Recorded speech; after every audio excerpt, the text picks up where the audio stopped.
Bien, ya tenemos a la fiscal Laura Mazzaferri, que ella está a cargo de la Oficina de Criminalidad Económica, Trata de Personas y otros delitos complejos de una unidad fiscal de Mar del Plata. Buenos días, Laura. Hola Tamara, ¿cómo estás? Buenos días. Buenos días, muchas gracias por estar con nosotros en el día de hoy. Y bueno, básicamente lo que queríamos conversar con vos en esta mañana era justamente esto, ¿no? Estas nuevas modalidades que está adquiriendo el delito tan viejo como decíamos, pero que hoy va cambiando, se va adecuando a las nuevas realidades. Y preguntarte entonces cómo definirías hoy, independientemente de lo que la ley dice, ¿no? ¿Cómo se manifiesta este delito en tu experiencia? Bueno, ante todo, muchas gracias por la invitación y bueno, agradezco la difusión del tema porque luego es una cuestión con la que los operadores y operadoras judiciales, bueno, y fiscales como en mi caso, nos encontramos ahora diariamente. Hay distintas formas de manifestación del delito de trata de personas que en sí involucra una afectación, es un delito pluriofensivo, una afectación a derechos humanos fundamentales, tales como la libertad de decidir, de autodeterminación, la dignidad de las personas, la integridad física y psíquica, entre otros bienes jurídicos involucrados. Eh, y el problema, no sé si es un problema, pero la dicotomía con los desafíos con los que nos encontramos es que aparecen nuevas formas de explotación que quizás no estaban en la cabeza de quienes hicieron los pactos internacionales y después la legislación adecuada a los pactos internacionales. Entonces, frente a, digamos, los desafíos vinculados con el principio de legalidad en materia penal. Entonces, bueno, por ejemplo, todo lo que tiene que ver con las nuevas manifestaciones, bueno, lo estaban diciendo ustedes recién en la introducción a la entrevista, vinculada con nuevos escenarios vinculados con las tecnologías de información y de comunicación, por ejemplo, las transmisiones de imágenes sexuales a través de streaming, o también a través de organizaciones coercitivas, o lo que tiene que ver, digamos, con el comercio de maternidades subrogadas, eh, o también todo lo que tiene que ver, digamos, con la utilización de las personas en situación de vulnerabilidad para casos de criminalidad pasada. Digamos, por ejemplo, no solo me estoy refiriendo, no sé, por ejemplo, al tráfico de drogas, no solo al tráfico, bueno, al tráfico en general, al cultivo, la producción y también el transporte de estupefacientes, sino también a casos, bueno, nosotros estamos viendo mucho en casos de criminalidad económica, la utilización de personas como las mal llamadas mulas financieras, ¿no? Mulas bancarias. Eh, entonces, una gran herramienta que tenemos que tener en cuenta es la desarrollada por distintos tribunales internacionales, a partir, digamos, de la interpretación de distintas modalidades de explotación con fines de explotación laboral o trabajos forzados. Por ejemplo, uno de los fallos muy importantes fue el de Hacienda Brasil Verde contra Claro. Brasil, de la Corte Interamericana de Derechos Humanos, donde dijo que la interpretación tenía que ser de los tipos penales vinculados con la trata y la explotación, ¿no? La finalidad de explotación tenía que ser abordado de una manera dinámica, es decir, teniendo en cuenta cómo se recontextualizaron las relaciones sociales en el siglo XXI, y por otra parte con un enfoque centrado en la víctima. Esto es muy importante porque se privilegia la protección y la reparación de las víctimas frente a cualquier tipo de criminalización de las conductas. Y esto conlleva a la necesidad de un trabajo interdisciplinario, por una parte, y por otra parte a una identificación y detección temprana, digamos, de la actividad de víctimas, porque precisamente, no sé, las personas que son utilizadas para cometer delitos, como por ejemplo en el caso de las mal llamadas mulas para el narcotráfico, para el cultivo o transporte de estupefacientes, el primer abordaje en general ha sido como imputadas, como Claro. personas imputadas. Y esto trae un montón de consecuencias perjudiciales de doble criminalización, de doble, perdón, victimización para estas personas. Entonces, teniendo como puntapié inicial esta forma de abordaje interdisciplinaria con un enfoque centrado en la víctima y teniendo en cuenta la interpretación dinámica de las figuras, es como debemos abordar estos casos. Bien. Laura, mencionaste muchas cosas que son para cada frase casi para repreguntarte, pero en principio Sí, hablaste también de normativa, no solamente de la ley de trata, que data del año 2008, su modificación en sí, 2012, sino también sí. de convenciones internacionales, ¿no? Donde tampoco se tienen en cuenta estas nuevas modalidades. ¿Cómo crees que deberíamos adaptar, ¿no? O los legisladores deberían adaptar esta normativa? También hablaste de la subrogación de vientres, ¿no? Que para nosotros Mm, también constituye una modalidad de trata, ni sí. hablar de la compra-venta de niños, niñas. ¿Qué aspectos considerás que deberían tenerse en cuenta al momento de modificar la normativa tanto nacional como internacional, ¿no? Sí, mira, estaba pensando, hay un reciente artículo, bueno, la doctora Alejandra Mangano recientemente hizo una publicación en el marco de un libro donde es un desarrollo jurisprudencial de estas nuevas formas, digamos, de trata de personas. Y después Marcela Rodríguez acaba de sacar una publicación en el Ministerio Público de la Defensa vinculada con los casos de las mulas financieras, Uh-huh. donde hacen un desarrollo de este tema, y especialmente me quedo pensando en el desarrollo que se hace respecto de los casos de trata con fines de criminalización forzada. Porque en estos casos, por ejemplo, Marcela Rodríguez habla con todo el desarrollo que hubo en la Comunidad Europea, porque originalmente, digamos, no estaba previsto en la Comunidad Europea un caso de trata, una finalidad de explotación vinculada con la criminalidad forzada. Claro. Y luego hubo una directiva, se consideró necesario sacar una directiva aclarando que una de las modalidades de explotación era la criminalidad forzada. Sin embargo, antes ya había desarrollos jurisprudenciales y doctrinarios en el ámbito de la Comunidad Europea donde consideraban que esta modalidad de trata podía ser considerada e incluida dentro de lo que es el trabajo forzoso, no, digamos, limitando la noción de trabajo forzoso a lo que tiene que ver con la obligatoriedad bajo una pena o algún tipo de coerción a realizar una actividad en principio lícita, sino también incluyendo actividades ilícitas. Y entonces, bueno, todo este desarrollo jurisprudencial trae a colación el convenio de la OIT 29, luego el protocolo a ese convenio de 2014 de la OIT, donde claramente se incluye la idea también dentro de los trabajos forzosos para la realización de actividades ilícitas también. Entonces, digo, dentro de toda esta corriente se considera que ya estaba comprendido en el sistema legal a través de la explotación con fines de trabajo forzoso, la trata con fines de criminalización forzada. Sin embargo, consideraron de todas formas necesario los legisladores de la Comunidad Europea de incluir una directiva específica para clarificar esto. Yo creo que nuestro sistema jurídico, bueno, esta es mi opinión, digamos, entiendo que todas estas modalidades de trata, nuevas modalidades de trata, están incluidas ya en el sistema jurídico, digamos, o sea, a través de la ley de trata y, bueno, la modificación de 2012, pero que es necesario también por cuestiones de política criminal y también de estrategia luego de persecución penal, hacer como las planificaciones necesarias para evitar cualquier planteo que tenga que ver con el principio de legalidad, etcétera.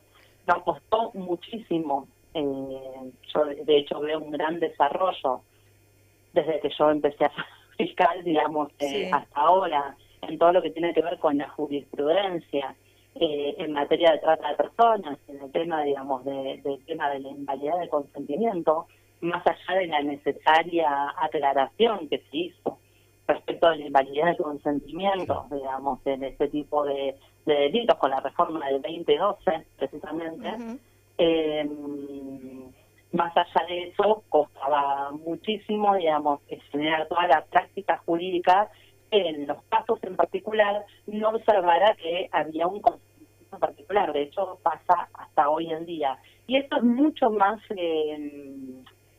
difícil en las nuevas modalidades, digamos, de trata de personas, que todavía no hay una cultura jurídica desarrollada, Claro. y también campañas de concientización y sensibilización que permitan visibilizar estos casos como trata de personas. Entonces, en esos casos, la defensa del consentimiento es mucho más activa, y también frente a los tribunales que ven consentimiento, digamos, donde no lo hay. Exacto, justamente te iba a decir, cuando hablabas de esta cultura jurídica, nosotros vemos y vimos a lo largo de los años que para nosotros había claros elementos, ¿no? Probatorios y demás, pero sin embargo, una cosa que parece inverosímil, muchos jueces o fiscales, no es tu caso justamente, como que pareciera que no están viendo lo mismo que nosotros, ¿no? Y no escuchan lo que las víctimas dicen acerca de eso que vivenciaban. Y algo así estuvo pasando en los últimos meses con justamente una de las causas que vos llevas adelante,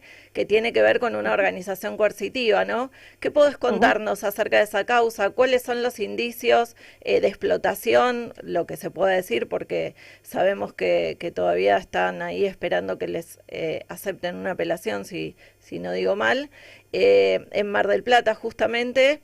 De hecho, bueno, cuando estábamos en el Comité contra la Trata, una de las víctimas, un muchacho víctima de esa causa, estuvo en uno de los programas que hoy en día no están funcionando, como mencionaba Gustavo, esto de abolir programas de inserción de víctimas. Y bueno, sabemos que fue muy traumático para las víctimas que estuvieron en esa situación. Sin embargo, no estaría considerado un caso de trata y explotación. Contanos un poco sobre eso. Sí, más allá, digamos, del caso en particular, que como vos bien dijiste, digamos, que está en instancia de casación, eso que vimos en el caso ese, digamos, el comportamiento, digamos, de los tribunales, es algo, digamos, que se ve en distintos casos, no solo en ese.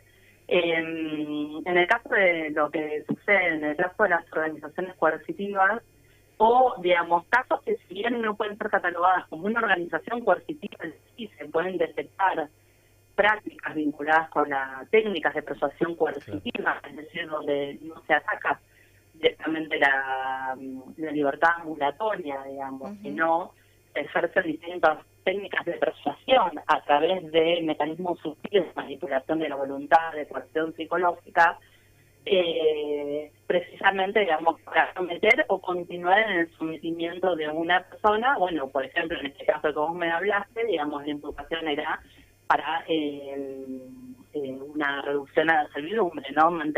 Someterse o mantenerse en una condición servil a una persona que se presentaba como el líder, digamos, de las voluntades de esta persona. En este caso en particular era en el marco de una comunidad terapéutica destinada en principio y parcialmente, según la imputación de la Fiscalía, a prestar, digamos, un tratamiento para rehabilitación de adicciones, distorsionando, digamos, la fe religiosa que profesaban las personas que allí se internaban. Incluso hasta hubo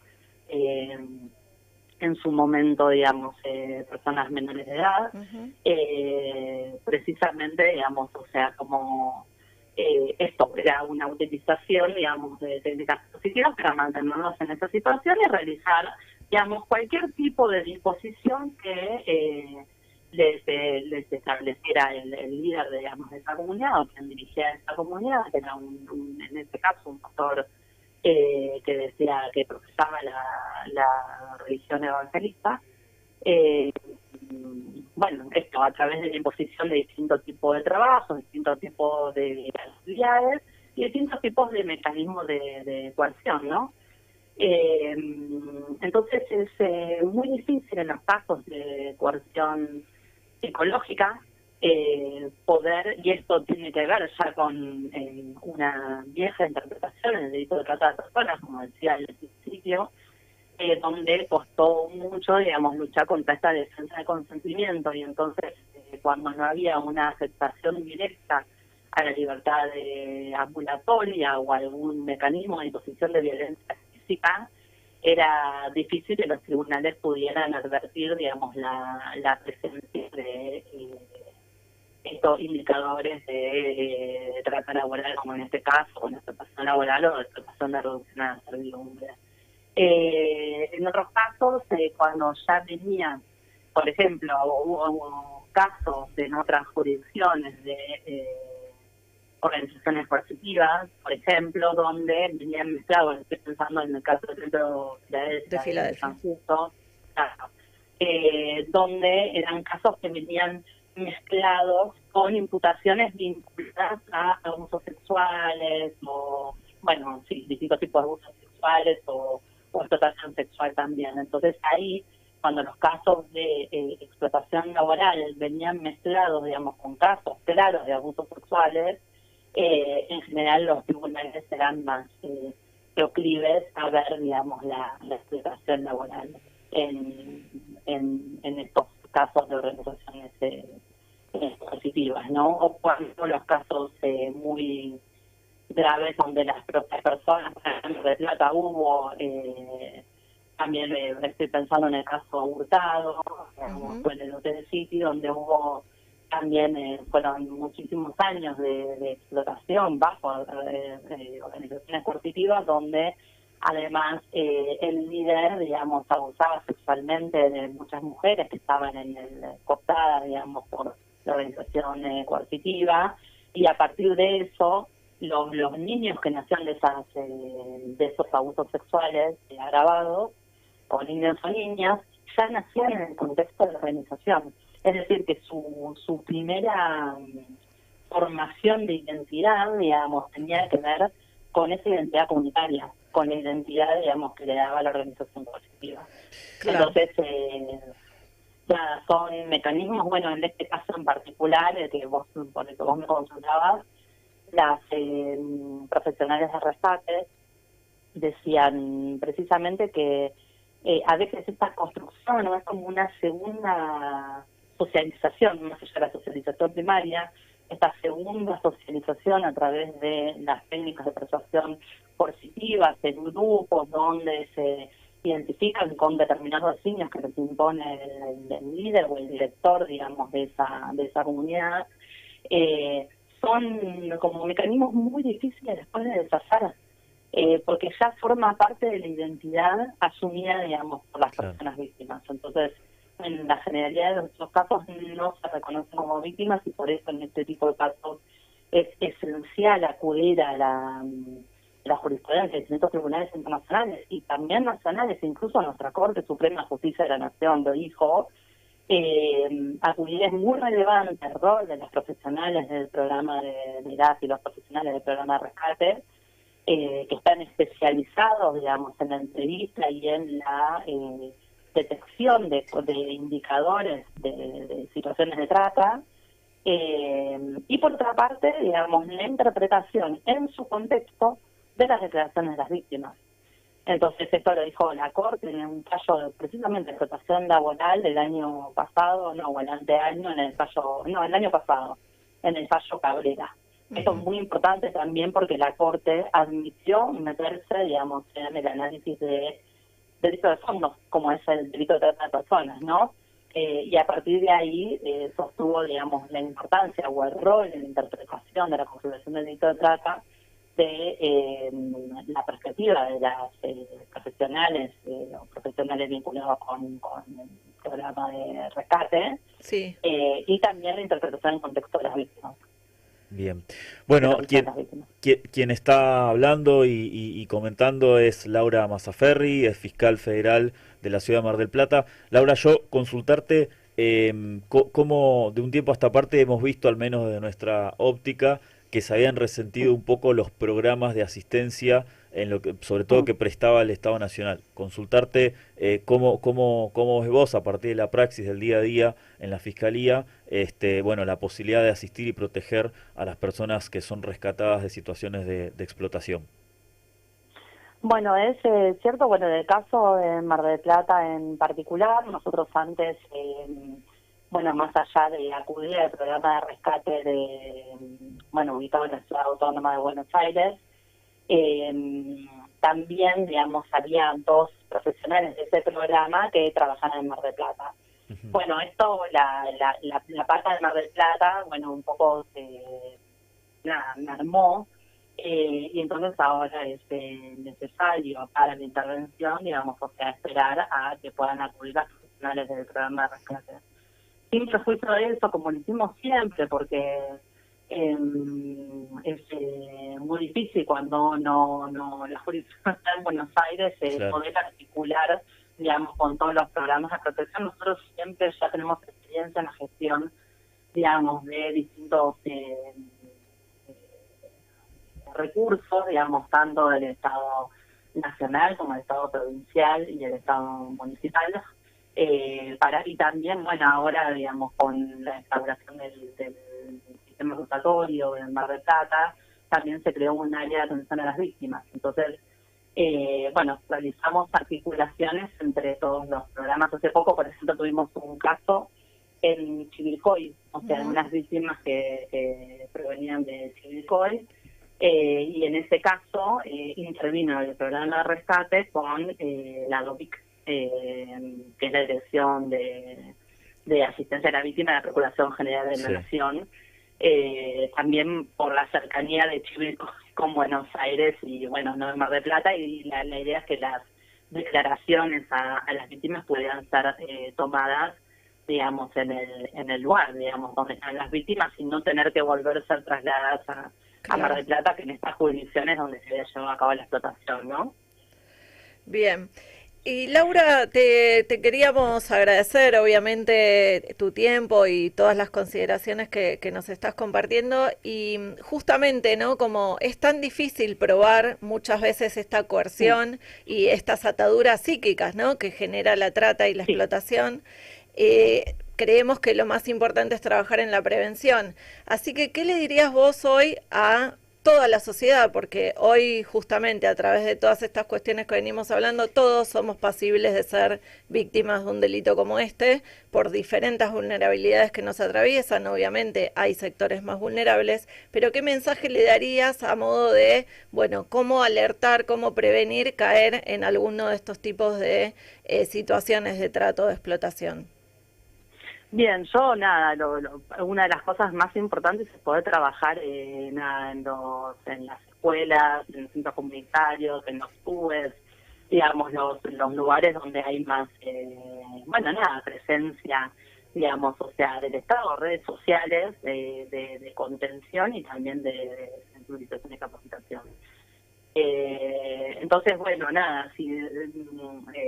más allá, bueno, acá en Mar del Plata se hace mucho trabajo, digamos, con los colegios, por ejemplo, con las escuelas, de sensibilización y capacitación, y trabajamos con los docentes precisamente en la detección, primero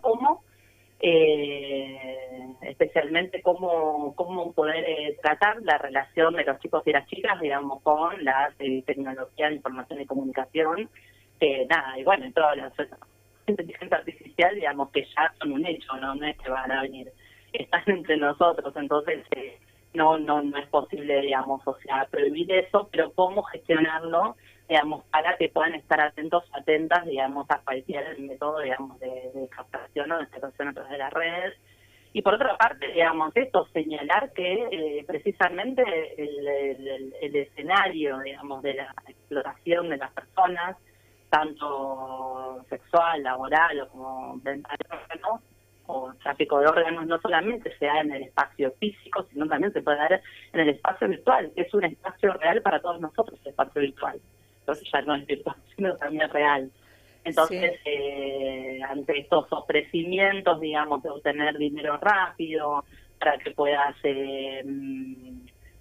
quizás sacarte una foto o hacer alguna webcam, por ejemplo, para como un modelaje, digamos, para alguien que lo pide, o algunas charlas, digamos, con clientes, que eso puede esconder por atrás, digamos, o sea, casos de explotación sexual muy graves, como ya se ha demostrado en distintos tribunales, que realmente no es plata fácil y no podés disponer de tus imágenes. pues esas imágenes luego son comercializadas y luego extorsión, diciendo que esas imágenes van a llegar no solo al cliente, sino también a tu familia, a tu círculo de vida. Claro, Eso por dar un ejemplo. Las extorsiones. Exactamente. Y eso que es un real mecanismo, digamos, de captación y vulneración, y que eso es trata de personas. Bien. Eso, bueno, por un lado, como 1000 otros consejos que te pueden dar, o cuando te dicen, bueno, abrir una cuenta, digamos, te pagamos 100.000 pesos o 50.000 pesos y abrís una cuenta, lo único que tenés que hacer es abrir una cuenta en tu celular, digamos, que esto no se va a usar, vos no te preocupes, digamos, y bueno, eso realmente es utilizada o para canalizar fondos de delitos, para realizar delitos de lavado de dinero, digamos, o también todo el tema de los casinos virtuales, ¿no? Totalmente. Y bueno, los chicos y las chicas a través de la captación, a través de los juegos, ¿no? Bien, has hecho como una enumeración de muchas señales de alerta, ¿no? Como, bueno, estos falsos ofrecimientos, falso enamoramiento, te ofrecen plata rápido, apuestas online, mandar fotos a tus amigos y que después aparecen comercializadas en sitios, bueno, porno, y eso es también un inicio de una posible situación de trata. Básicamente estar alerta a eso y crear comunidad, ¿no? Por lo que decías, también frente a la ausencia del Estado, bueno, la comunidad tiene que estar más que presente. Bueno, Laura, una cosa importantísima, sí. Perdón, que me gustaría agregar, ¿Cómo es no? también, cuando vos me preguntaste por la prevención, para mí un mecanismo muy importante de prevención es la reparación de las víctimas. Bien. Digamos, la reparación de las víctimas, pero no solo una restitución, digamos, de algún, por ejemplo, objeto sustraído, digamos, o sea, sino una reparación que implique la rehabilitación, que implique, digamos, la reparación económica en términos de compensación, y que implique también, digamos, la reparación a través de algún mensaje simbólico, digamos, como garantía de no repetición, o, digamos, precisamente de prevención. Por lo tanto, digamos, para los operadores y operadoras de justicia, es muy importante no solamente obtener, digamos, o sea, la condena, o sea, una perspectiva represiva o para desbaratar una organización criminal, sino precisamente una forma eficaz de lucha contra el crimen organizado, donde podemos incluir a la trata de personas, precisamente en la reparación de las víctimas. Porque si no se reparan, no se rehabilitan las víctimas, también luego, digamos, siguen siendo, digamos, presas fácil de captación por las mismas organizaciones criminales u otras. Seguro, sí, la reparación es fundamental, como vos decías, tal vez a nivel simbólico, pero sobre todo para que esa persona pueda reconstruir su proyecto de vida digno y no volver a caer nuevamente en una de estas situaciones de explotación. Exacto, sí, así es. Bueno, muchas gracias Laura por atendernos, sobre todo teniendo en cuenta que es feriado, por el detalle, por la claridad, y seguramente te estaremos llamando más adelante para volver a conversar o profundizar sobre este u otros aspectos del delito. Gracias. Por favor, para mí fue un gusto y me parece muy importante el trabajo de divulgación que realizan, así que muchas gracias a ustedes.